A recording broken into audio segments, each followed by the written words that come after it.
Communism. What is it? What strange manner of reasoning brought it about? Who are the apostles of a system that attempts to destroy the American way of life? What false hope is symbolized by the clenched fist? 100 years ago, Karl Marx, together with Friedrich Engels, conceived a plan for a new social order. A blueprint for world revolution based on the theory that society would reduce itself to a struggle between the rich and the poor. Eventually, the doctrine said, the workers, or proletariat, would revolt and take over industry and government. Through the first Communist International, Marx spread his writings across the face of the earth. To the peasants of China,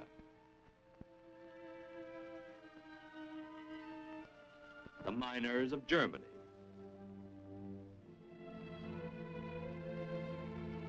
the peons of Latin America,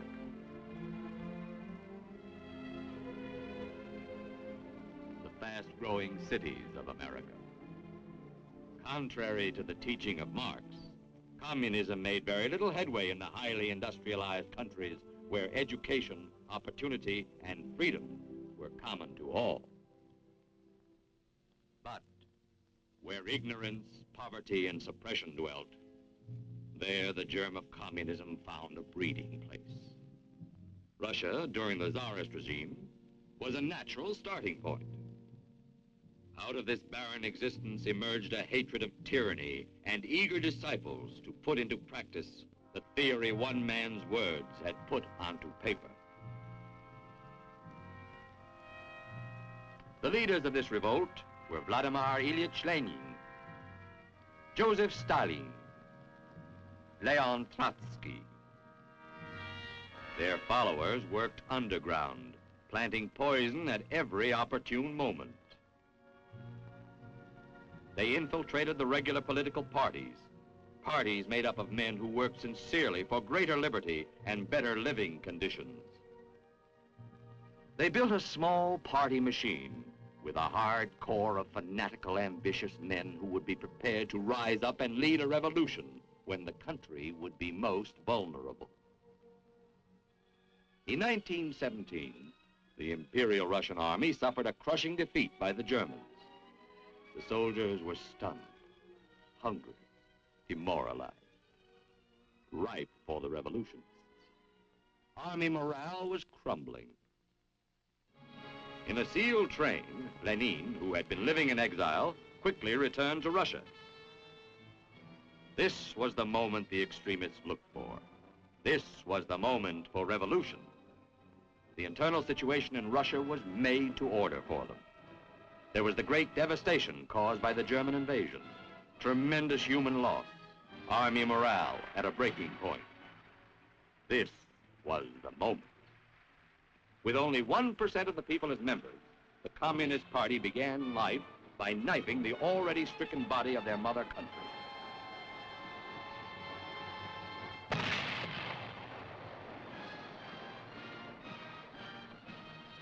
The fires of civil war flamed.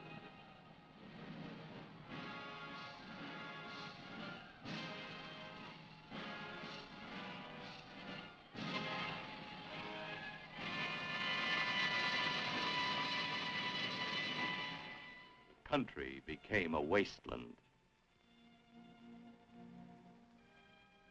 Decisive victory came early and quickly in the November Revolution.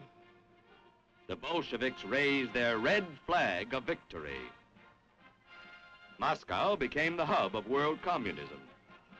Behind its ancient turrets and spires, its bleak wall of the Kremlin, gathered traitors from countries all over the world to plan policies for subversion, sabotage, and espionage. A society for spreading world communism was formed, the Comintern. These conspirators and turncoats banded together to forge chains to take the place of the freedoms of their homelands. The men in control were shadows, but their purpose was clear: to incite revolution the world over. To this end, they worked unceasingly through the periods of unstable peace that followed. Then came World War II. And to the amazement of the world, Moscow apparently dissolved the Comintern. It was declared dead, a thing of the past. Now the new party line was one of professed unity with the democratic world against the common enemy. But when the war ended, the door closed again. September of 1947 saw the formation of a new coordinating body known as the Common Forum, a mouthpiece for Soviet propaganda. And the shadows reappeared. They lengthened across the map of the world, blotting out the lights of freedom in every country they touched. Countries blinded by false propaganda, unable to see the truth until it was too late. They ruthlessly began wiping out all opposition. In Czechoslovakia, Jan Masaryk, unwilling to trade in his lifetime democratic ideals for the tools of totalitarianism, made no compromise. He was found outside his window one day, a suicide. In Hungary, Cardinal Mindszenty was placed behind bars. After a little persuasion, a la communist style, a confession came as no surprise. In Moscow, the party line dictates the way of life, a way of life foreign to our American tradition.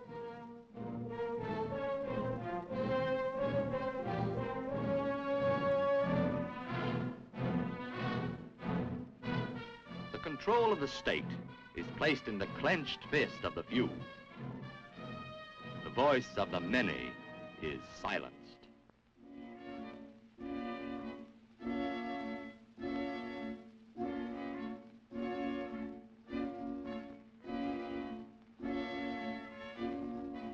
The thought channels of the students in the universities are molded into a standard pattern. They are told what they must study and held to it by inflexible discipline. They do not question. The professors in the universities are not searchers after truth. They are puppets, mouthpieces for a political machine, teaching what they are told to teach, using textbooks selected by their masters. They do not question. These are not free-thinking scientists following a path of experiment and deduction regardless of where it may lead. They are skilled robots, told what to think and how to work, and the nature of the conclusions they are to reach. A wedge by the party is placed in the teeth of progress. A farmer is a vassal of the state. He's forced to turn the harvest over to the government. In Russia, a man's home is not his castle. He does not have the inalienable right to own a home. He is never free of the searching eye of the secret police. In Russia, you need a permit to change your residence or to take a casual business or pleasure trip. This is not a factory of working men. It is a regiment of human machines without voice in the matter of jobs, hours, wages, or the unions of their choice. They do not question. What becomes of artistic expression that must be subverted to state control?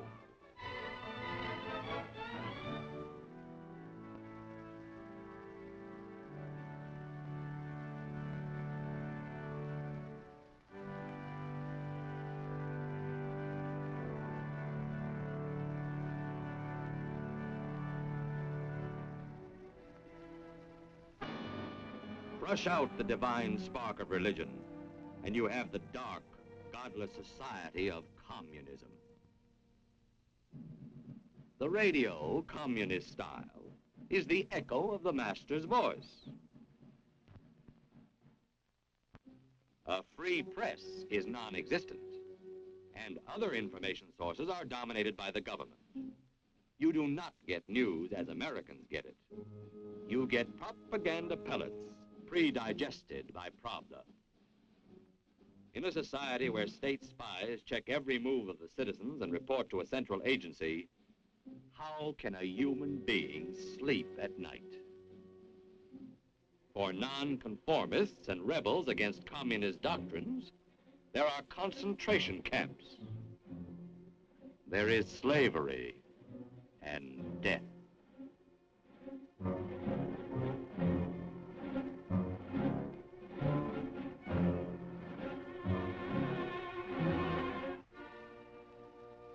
But in the United States, there is freedom.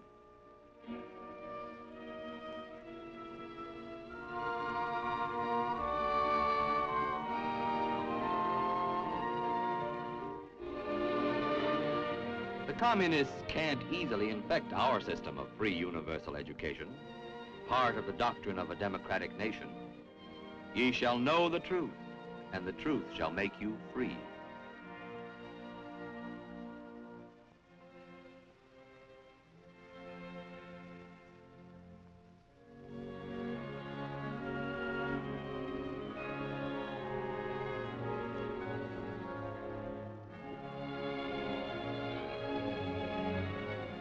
Freedom to learn the facts and state them in the press.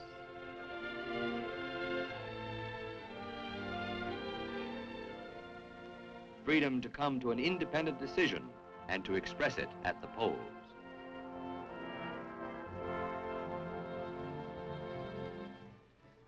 Still, there are some in this country who prefer to dance to the music of the common form.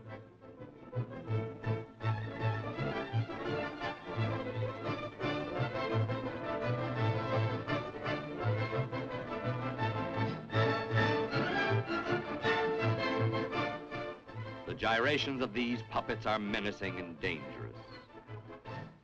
In 1937, when Franklin D. Roosevelt spoke out against the tyranny of Hitler, they followed the party line. Seemingly, he became super patriotic and supported the president.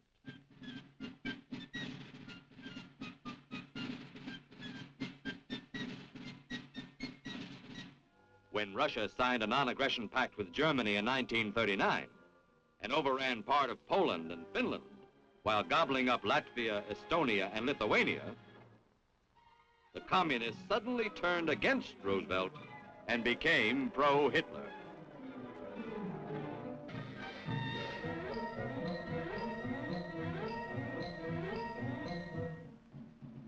It is necessary to combine the strictest loyalty to the ideas of communism with the ability to make all necessary compromises, to beg, to make agreements, zigzags, retreats, and so on, in order to accelerate the coming into political power.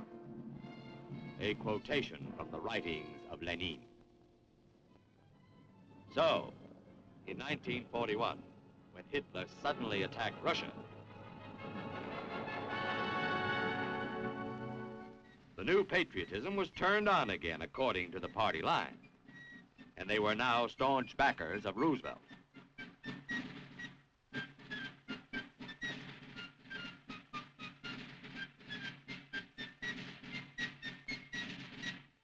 Now that the hot war was ended and the Cold War has begun, the communist line is uniform and deadly. Destroy America. Democracy is an organization for the systematic use of violence by one class against another. We set ourselves the ultimate aim of destroying the state. The destruction of the state means also the destruction of democracy.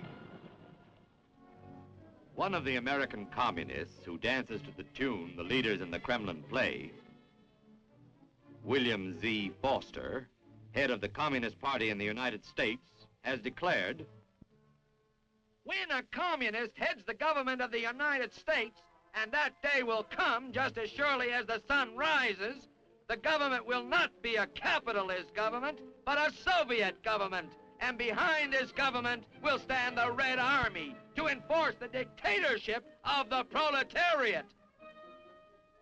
Eugene Dennis, General Secretary of the party, who has boasted, "We have involved scores of trade unions, church organizations, important sections of the democratic youth movement, as well as many farm organizations. John Gates, editor of the Daily Worker, whose pages refer to the Soviet Union as the fatherland of working people the world over. They are the open communists, the mouthpieces of the party. It is their job to pour out an endless stream of printed propaganda.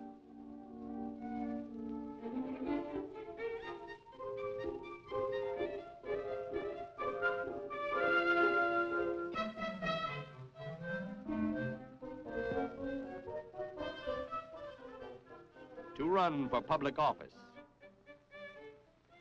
to keep the party in the news by appearing at important congressional hearings, play up the party wherever possible. They picture the police, the FBI, and other law enforcement organizations as suppressors of the masses rather than as protectors of our way of life. They attack prominent individuals as exploiters of the common man. They use the freedom granted them by American democracy to attack and belittle free American institutions. But there are other communists who don't show their real faces, who work more silently, who hide behind innocent-sounding names like National Council of American Soviet Friendship, American Youth for Democracy, Congress of American Women. These front organizations with misleading names have a very definite place in the communist program. They run the gamut from pink teas and lectures to sober intellectual gatherings which attract the intelligentsia.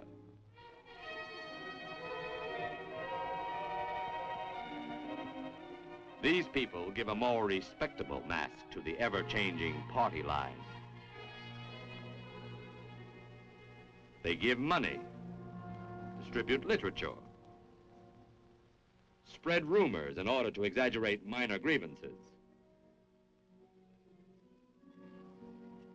In many cases, the communists have been able to gain control of unsuspecting social organizations and have attempted to use them for their own purposes. Communists may join an organization unknown to the other members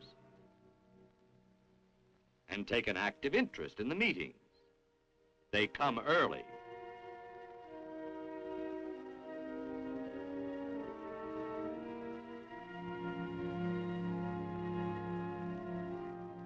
Hold up the usual procedure of the meeting by asking repetitious questions, finding technical flaws in anything that may come up.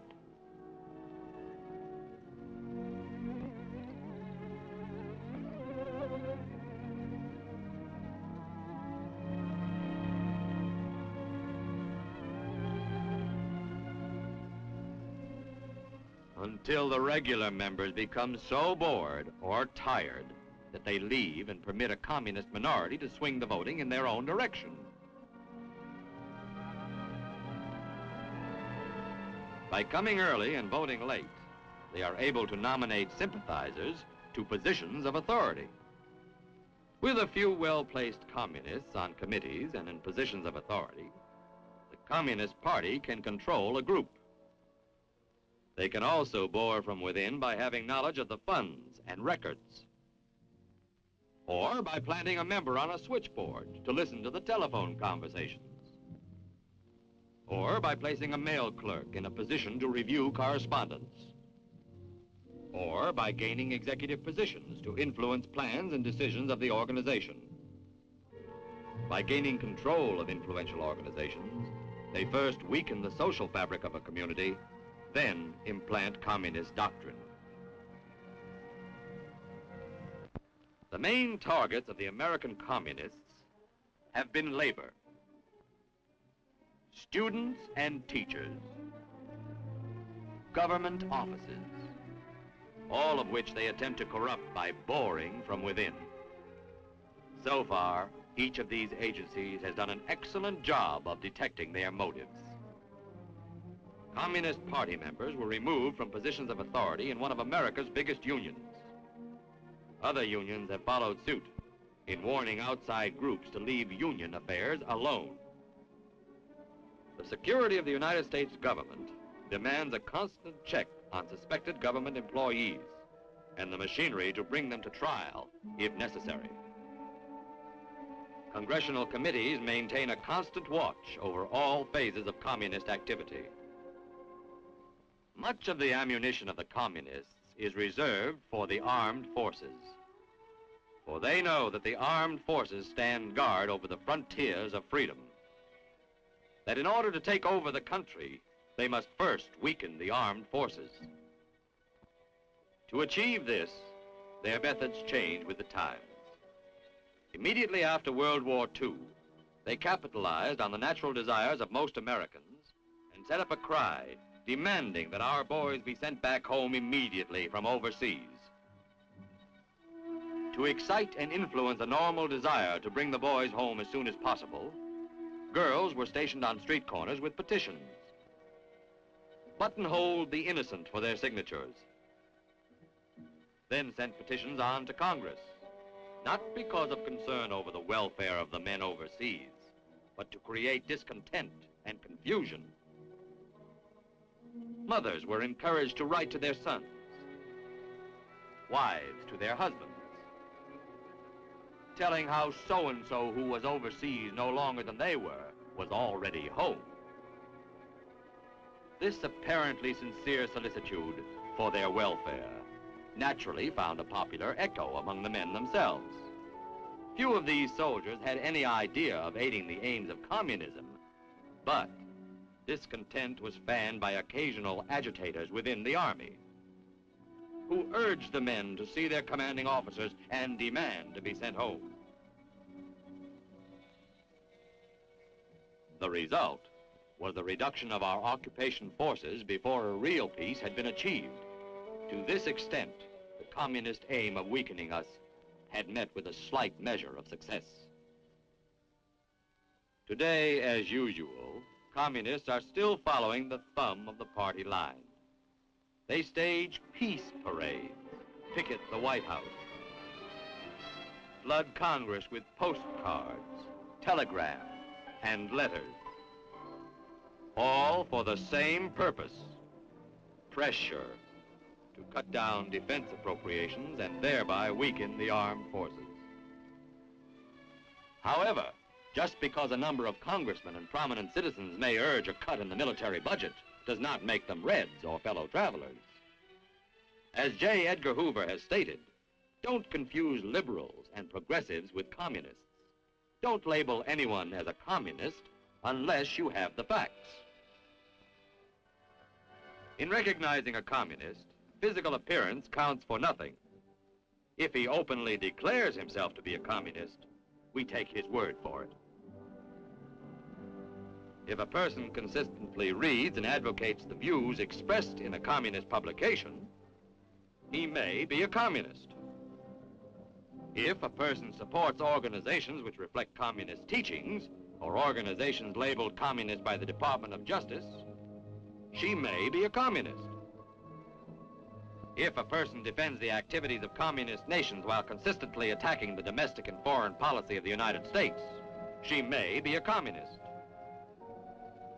If a person does all these things over a period of time, he must be a communist. More difficult to detect are the undercover workers of communism. They can be discovered only through sharp vigilance over a long period of time. But don't call anyone a communist just because he departs from the majority viewpoint. In America, the minority's voice is heard too. Only truth and justice can defeat the ends of communism. Weakening and boring from within is still one of the effective tools the communists use. In the service particularly, a serviceman with his guard down may become prey in what appears to be an ordinary evening of sociability. This could be just another boy meets girl situation, a harmless evening of relaxation for the serviceman in his off-duty hours. It could be, but these girls have planned a more attractive evening than their dates have anticipated.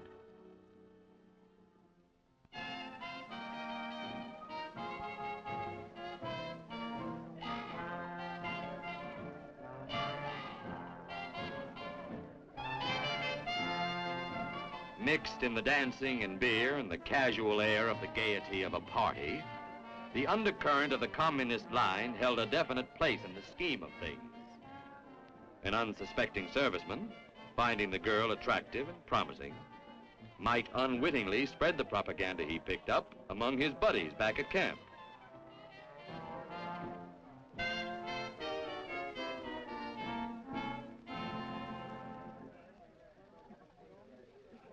But Joe's mind is not asleep, and he begins to suspect that this is something more than a social club.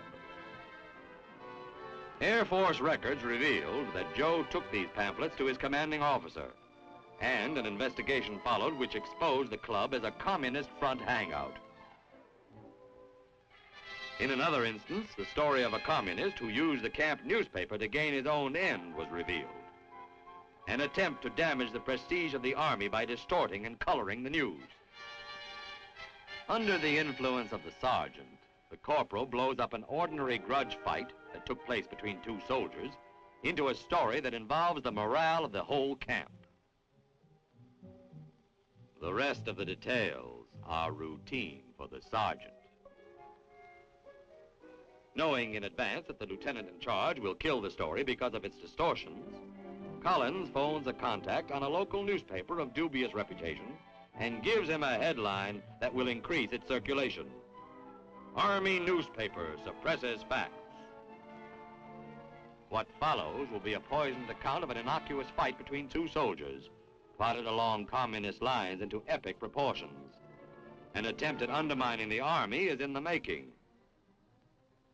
Fortunately, many of these attempts at subversion were nipped in the bud by the watchfulness of the men themselves. But the communists don't give up easily. Their ways are varied and many. One thing at least is true of communists. They never sleep.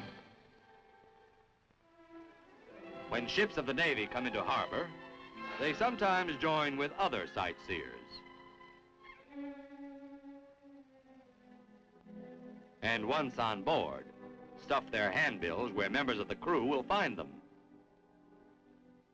Some personnel have been known to receive letters from girls calling themselves pen pals. Letters that were thinly camouflaged communist propaganda.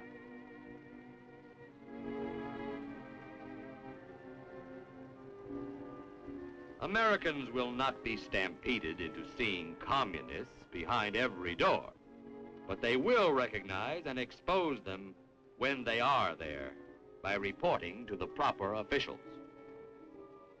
By doing so, they will remain true to their trust and stand vigilant against those who endeavor to uproot America's birthright of freedom and democracy.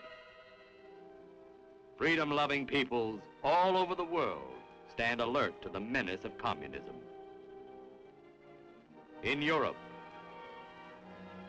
in Asia, in the Americas. They are uniting in defense of individual rights for men and individual sovereignty for nations. The United States will lead in this defense, for we know the value of freedom in terms of freedom of worship, enlightenment of the mind, the right to learn the true values of life undistorted.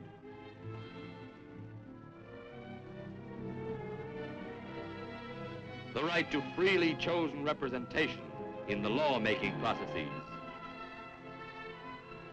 The right to freedom of speech without fear of oppression by state police. The right to move from place to place at will. America has not forgotten the lessons of the past, nor the voices of her founders. Freedom-loving people all over the world have sworn eternal hostility toward any form of tyranny over the mind of man.